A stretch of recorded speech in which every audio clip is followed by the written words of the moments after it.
Ang Diyos nagsasabi ng mga bagay na mabuti. Pero kung ayaw mong sumunod, pupunta ka nga sa depresyon.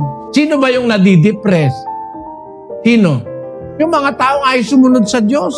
Kasi kung susunod ka sa Diyos, napakalayo sa'yo ng depression. Ang nadidepress, walang pag-asa. Ang sumusunod sa Diyos, laging may pag-asa.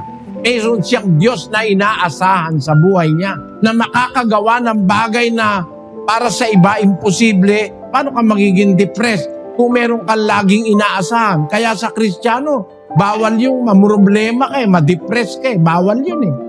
Bakit? 5:7 ng unang Pedro. Na inyong ilagak sa Kanya ang lahat ng inyong kabalisahan, sapagkat kayo'y ipinagmamalasakit niya. Yung kabalisahan, yung worries, yung preoccupations, at saka iba-ibang problema, yun ang nagkokos ng depression eh.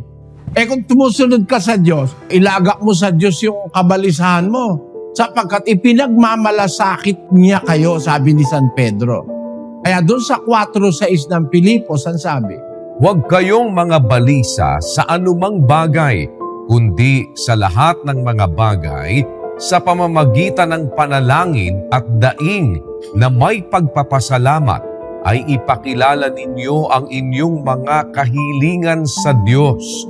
At ang kapayapaan ng Diyos na di masayod ng pag-iisip ay mag-iingat ng inyong mga puso at ng inyong mga pag-iisip kay Kristo Jesus. merong nag-iingat ng pag-iisip at saka puso ng tao para iligtas ka sa depression. Anxiety na siyang nagkokos ng depression, para sa Kristiyano, bawal yun na masyado kang matrobol. Kasi merong isang Diyos na sinasampalatayanan ka na makakatulong sa'yo. Kung meron kang katulong, paano ka madidepress? Kaya walang Kristiyanong nadidepress Pagka na-depress ka, hindi ka Kristiyano. Kasi ang Kristiyano may tiwala sa Diyos na ilagak mo sa Kanya ang iyong mga anxiety, ang iyong mga problema, sapagkat ang Diyos ay mas malaki kaysa lahat ng pinakamalaking problema ng tao. God is greater than all our problems. If you trust in someone who is greater than your problems, you will not be depressed.